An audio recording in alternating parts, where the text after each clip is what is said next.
our life is conditioned. No two moments are the same, no two people are the same, no two cultures, it's conditioned. But conditionality stems from another wider, deeper zone of cosmic reality. And that's your soul, that's your ruh, that's your spirit. That is God's light in you. The most valuable thing ever. All of our attention is for that valuable thing. Quality of life, quality of life, quality. What does quality of life means? Exactly your title for this gathering, contentment. You want to have a quality of life that is peak, pinnacle, and that's ultimate contentment. Ultimate contentment with life itself, with God himself or herself, with reality itself. Not just content with what you have done. Your life as a conditioned being is damage limitation. There is no win-win possibility in it whatsoever. The self is a shadow that indicates the light of the soul. So if you look at yourself as a changing shadows, initially you say less ego, less of me, be more generous. All religious paths advocate serving, helping, giving. So there is less egocentricity. But don't condemn the ego. The ego was the tipping point from where you begin to turn from I, only I, to it, only it. So don't denounce it. It was the cause of your suffering in order for you to turn to the cosmic offering. All of us are the same. But we have work to do in order to get to that point, unlike the animals. Most animals have different degrees of consciousness. You know, the lion with his cubs, so gentle, so licking beautifully, hugging, milk giving. And the same lion can switch on. That really protective mother can devour and can bite on anything that interferes with its love of continuity of its offspring. So all of us are conditioned, yearning to get to the zone of utter perfection which is ever present. You can think of these perfections or imperfections or vices or virtues as fields of energies. Why do we love to be generous? Why is it considered as a good virtue? Why is patience considered to be a good virtue? Why is having less self-concern considered a virtue? They all lead to the highest level of utter contentment, not for any reason. It begins with a reason.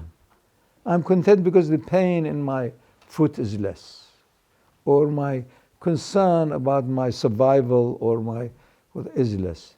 Moves on and on until you reach a point that contentment is like a field of energy, like a tent, that if you enter it, you have entered it. But how do you get that technology?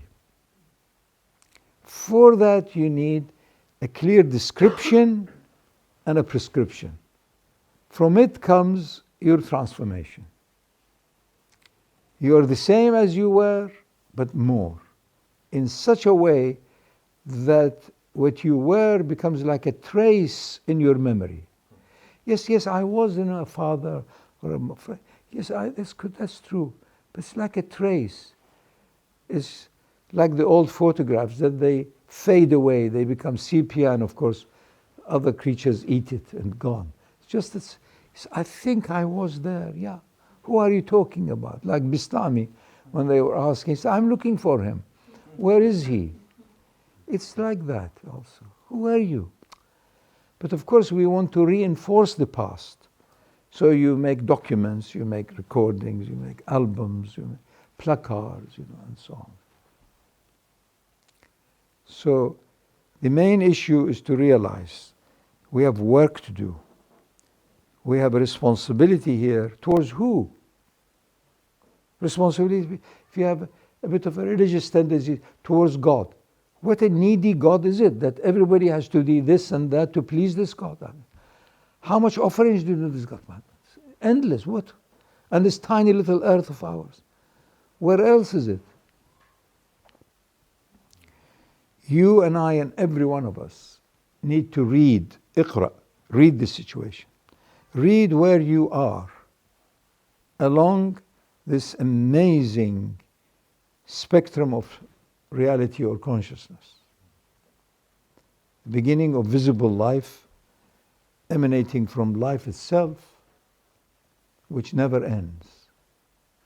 So we need to unify my life, this most incredible attachment I have to it, or obsessed by it, to obsession itself.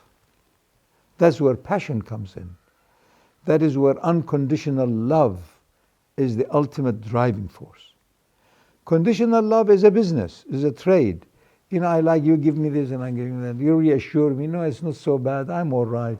Even my mother didn't necessarily love me so much, but others loved me and so on. And so on and so on.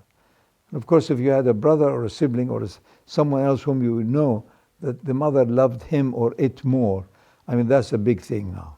You really need to be under the control of other head shrinkers or other idiots. Under therapy, perpetual therapy, endless therapy.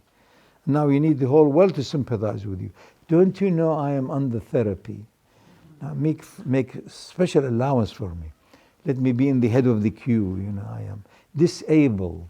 Although I'm running the marathon of disabled, but here, you have to. Otherwise, I'll make you feel guilty.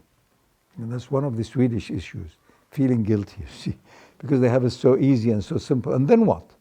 You have everything organized. People are law-abiding. They have a clear Sharia, unlike a fantasy, some Sharia that everybody wants to connect. But then what? Where is the celebration? And celebrating what? To begin with, you start celebrating ignorance, my stupidity, my idiotic ambitions. And then you begin to laugh. And then you celebrate the immensity of the present moment, from which everything that you experience emerges. So then you are alive. You have some traces of the past, some understanding of whatever the culture, the color, the religion, but more than that, you're completely in the moment.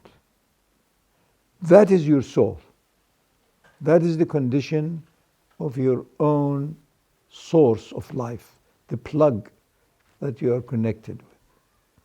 So the work you have to do, apart from all the other superficial works, duty towards your people, your neighbors, your country, your friends, it's towards understanding how things work, skills, all of these are necessary, but not sufficient. You and I need to purposefully, according to a clear technology of reading it, connecting your life with life itself. Then your will is subservient to God's will. Then there is no longer failure and success. There is true access. Because whatever God's will prevail. And you and I would like to have that constant prevalence. We want victory, not half success, half failures. It's tedious. This is the way of the upside in and out of the worldly dualities. But are you only worldly dualities? Not good enough. A necessary start, insufficient. So all of these dualities which challenge us come to that point of self-soul. You are this animal, you have a past, you have obligation, you have emotions, you have connectedness, you have to feed your body, you have to look after your microcosm, the little universe.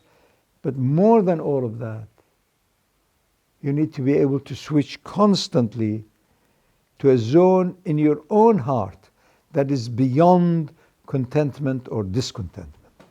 That is your soul. So ultimate contentment is the nature of your own soul.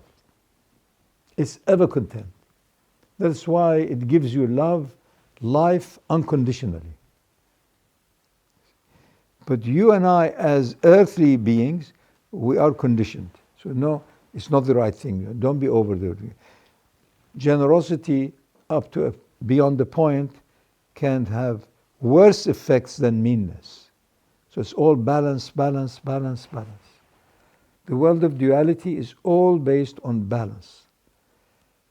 As for the zone of unity, it has no balance. With Allah, there is no good or bad. There's perfection only. Once it comes to the zone of mental appreciation, then it is Sharia. Then good, bad, appropriate, not appropriate, in time, not in time, and so on and so on and so on. Accountability. Your soul is beyond that. It is at a much higher zone of consciousness before the bifurcation of consciousness, the good and the bad. We all start with that. Not the right time. I screamed and the mother didn't come. I didn't. I applauded. No. So you want contentment. You want outcome. You want achievement. So you are all the time trying to improve on a situation that you are energized by pure light, by your own inner light, by divine light, by the grace of that cosmic source. That's all.